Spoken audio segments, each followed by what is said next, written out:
I'm sure you've heard the news. There's a podcast that can boost your brain power and skills. It's called Daddy Minds Podcast. Hosted by the ever-inspiring Anath Lee Wales, the Daddy Minds Podcast is your go-to source for all things business, mental health, and self-improvement. With 44 episodes available on over 30 listening apps, there's something for everyone. Ever wondered what it takes to be a top classical guitarist? Check out our interview with Jonathan Taylor. Or maybe you're looking for entrepreneurial insights? Don't miss our chat with Prakash Chugani, author, entrepreneur, and international business coach. But that's not all. We dive deep into maximizing the impact of your training workshops, the benefits of professional development seminars, and even how to make your next project a roaring success. So why wait? Tune in to the Daddy Minds Podcast today and start your journey to becoming the best version of yourself. Visit our website at Daddy Minds Podcast for more information. Subscribe now and let's unlock your potential together. Ever find yourself wondering if those really deep connections you made years ago, maybe childhood friendships, first loves, can truly weather the storms of life, the miles that might separate you, and just the inevitable changes in who you both become? It's a question that really hits home for a lot of people, I think. It really does, and it sits right at the core of what we're exploring today. Welcome, everyone, to The Deep Dive. This is where we take the materials you send us and, well, we dig in to find the crucial insights. And today we've got a fantastic set of materials. It's essentially a comprehensive literature review provided by one of you listeners. It's got a detailed analysis, a briefing doc, character breakdowns, a timeline, even a study guide, and excerpts from the novel itself. Wow, quite the package. Yeah, and it all centers around John Ndayisaba's novel, The Edge of Forever. Right. So our goal here isn't just a quick summary. We're doing a proper deep dive. Using this review as our guide, we want to really get into the heart of the novel. Exploring the big themes, how the characters develop, the symbolism, all that good stuff. Exactly. Think of it as unlocking those aha moments, getting that deeper understanding that comes from really engaging with a story tailored for you, our listener. So where should we kick things off with this review? Well, I think what immediately jumps out, looking at the Edge of Forever analysis document and the foreword provided, is this core argument that the novel is doing much more than just telling a love story. Oh, interesting. So it's using the central relationship, Gabriel and Laira's relationship, but as a way into something bigger. Precisely. The analysis strongly suggests that at its heart, The Edge of Forever is really a kind of meditation on life itself. How fleeting it can be, its beauty, the constant change. And flowing from that central idea, you get this exploration of love, but not as some static ideal. It's presented as this dynamic force. It grows, it bends, it endures. Sometimes it transforms into something completely different. That definitely rings true to life, doesn't it? Our own relationships rarely just stay fixed in time. And the review mentions self-discovery, too. Absolutely. As Gabriel and Laira navigate their lives, both when they're together and when they're apart, the novel really digs into their individual journeys, how they come to understand themselves, and how they start seeing each other differently, too. And it also grapples with that, universal experience of relationships shifting under the pressure of time, distance, and ultimately it seems to highlight the resilience of the human spirit through all that change. And the novel apparently uses the physical settings, the village and the city, really symbolic way to underscore these big themes. The analysis and the preface point this out.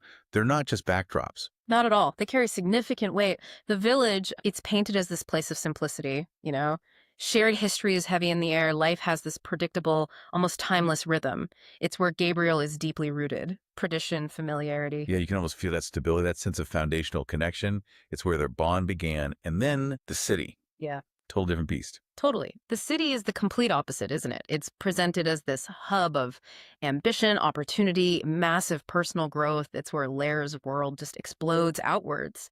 New energy, new people, new experiences constantly. It's electric, dynamic. So these places actively shape them and their connection.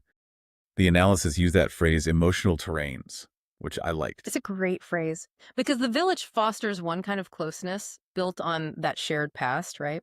But the city pushes Laira towards finding herself as an individual, exploring new sides of her identity. So they're not passive settings at all. Not in the slightest. They actively influence the characters' values, what they want out of life, and crucially, the connection between them. These different emotional landscapes they inhabit naturally create tension.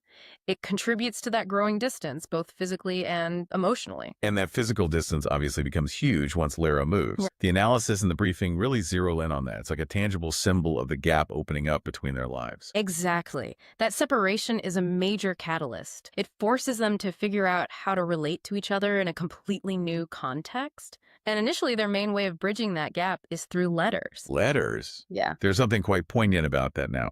But the analysis suggests even that form of connection starts to change. It does. At first, you imagine the letters are full of excitement, right? Lara sharing city life, Gabriel sharing village news, a vibrant link. But as time goes on, the analysis points out this gradual shift. The letters become, well, less frequent. Maybe the details get a bit sparser.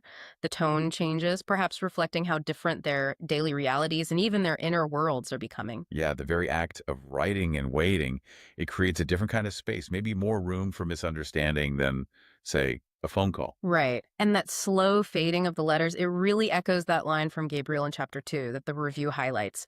The thread connecting us, once so strong, began to fray under the strain of distance and time. It's such a powerful image. It really is. A bond weakening, almost imperceptibly at first. Yeah. And what's also insightful, I think, is how the novel doesn't just focus on Gabriel and Lyra's distance. It brings in Lyra's new friendships in the city. Priya and Rohan are mentioned specifically. Right, they aren't just background characters. The analysis says they play a pretty significant role in Lara's development. They really do. They become her new support system. They offer perspectives that Gabriel, stuck back in the village, maybe can't quite grasp or share in the same way. They give her a sense of belonging in this new world. Makes sense. They help her grow, expose her to different ways of living. Exactly. But the novel, and the analysis is good on this, doesn't frame these new friendships as simply replacing Gabriel. It's more nuanced. Okay. It seems like these new connections actually help Lara and maybe the reader appreciate the unique depth of her bond with Gabriel, that shared history. It suggests new relationships enrich us, fulfill different needs, without necessarily wiping out the importance of older ones, just Right. different. So while Lara's world is expanding, she's forming these new connections, Gabriel's still in the village. That must create a big shift in his perspective and probably some anxieties. Oh, definitely. The analysis in chapter 5 really explore Gabriel's internal struggle. He sees this growing gap between his life, which feels kind of static, and her dynamic city experiences. And he starts to worry. He starts to grapple with that fear of being left behind. It's a very relatable fear, isn't it? When someone you love is on a different trajectory. He worries that her new experiences, the new people, are creating a distance their past can't overcome. Yeah, that fear of becoming less important in someone's life. The analysis mentions him feeling inadequate, maybe comparing his quiet village life to the excitement she's describing, at least initially. Yes, exactly. He starts questioning if his life is enough, if he's enough, basically. Does it seem boring compared to her world? And that leads to self-doubt, worries about whether they can even connect on the same level anymore. It really shows the emotional toll that different life paths can take, even when the fundamental affection is still there, you know? Absolutely. Which makes that eventual reunion, after 2 years apart, even more charged. The analysis, drawing on chapter 7 to 9, says it's not exactly a smooth homecoming. Far from it. It's depicted as being pretty awkward, actually, filled with unspoken stuff, tension.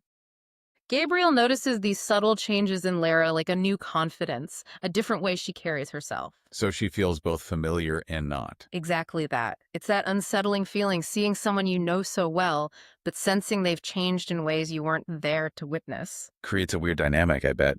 The analysis mentions uncomfortable silences, this difficulty finding their old rhythm, bridging that gap of experience. Right, the shared history is the foundation, it's still there. But navigating the present, with all the separate growth they've undergone, is tough. It really highlights how just being back in the same place doesn't magically erase time and change.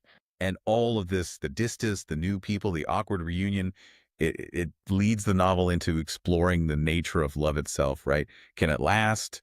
Does it have to change? Precisely. The analysis, the foreword, those later chapters, they all dive into this. The novel seems to strongly suggest that love, particularly that idealized first love tied to a specific time and place, isn't static. It will be tested when people grow and their lives diverge. Ambition, distance, new connections. They all put pressure on it. They do. And the analysis notes that sometimes that testing leads to a hard realization. Maybe the relationship needs to change fundamentally, or maybe even end. There's a sense of accepting that reality. The forward mentions the grace to let go. It's not pushing for a simple happy ever after then. Doesn't sound like it. We- It seems more focused on the resilience needed to navigate these shifts. It acknowledges the bittersweet side of change. It suggests love can endure, maybe in a different form, or that sometimes letting go is the most loving thing. Okay, let's switch gears slightly. The river, it keeps coming up, and the analysis points out its symbolism changes throughout the story, especially comparing the prologue and epilogue. Yeah, the river is a really potent symbol, doing a lot of work. Initially in the prologue, early on, it represents their shared journey, their young lives flowing together, that quiet intimacy, innocent love. It's the backdrop to their beginnings. Like the flow of their shared time back then. Exactly. But then, as their paths split, the symbolism shifts. The river's constant movement starts to represent the relentless nature of change itself. Time marching on. A reminder that life keeps moving, whether you want it to or not. Right. It embodies the passage of time and how it affects them, their connection. It's always there, always flowing. And in the epilogue, does it change again? It seems to take on another layer. The analysis suggests the river's flow in the epilogue symbolizes time as a healing force, too. It keeps moving, carrying the promise of transformation, suggesting that endings can lead to new beginnings. It's cyclical, life goes on, relationships evolve or end, but the flow continues. Interesting. So, wrapping things up a bit, what about the author, John Ndayisaba? Do the briefing or the author's note give clues about his intent? Well, based on those materials, it feels like Ndayisaba wants readers to look inward, to think about love beyond just romance, to consider the complexities, the bittersweet parts of change, and how we navigate it in our connections. So, encouraging introspection. Yeah, and maybe acknowledging the courage it takes. It seems he wants to explore the adaptability of the human spirit when faced with these inevitable life shifts. And the briefing really hammers home those key themes we've touched on. Change, love transforming, distance, rural versus urban life, new connections, shifting views, the difficulty of reunion, letting go, and then maybe hope for something new. It covers a lot of ground, and that dedication quote mentioned in the materials is really something, isn't it? Forever is not measured in time, but in the heartbeat of those who dare to love through change. Yeah, that captures it perfectly. It's not about permanence in the usual sense. No, it's about the spirit, the willingness to navigate change, maybe even to love someone through the changes that pull you apart, or to accept the change gracefully. It's powerful stuff. So looking back at this deep dive into the literature review for The Edge of Forever, it's definitely clear this novel offers some really rich insights. It's about the complex dance of relationships and, well, the constant pressure of change. Hopefully for you listening, exploring Gabriel and Laira's journey through this analysis has sparked some thoughts about your own connections, your own life transitions. Absolutely. Which kind of leads us to a final thought for you to maybe ponder. As you reflect on Gabriel and Laira, their story, the way their connection evolved, what does that phrase, the edge of forever, mean to you in your own important relationships? That's a great question to leave things on. And look, if this discussion has sparked your interest, we definitely encourage you to dive into the source materials we discussed, or better yet, grab a copy of The Edge of Forever itself. There's always more to discover when you really engage with the story.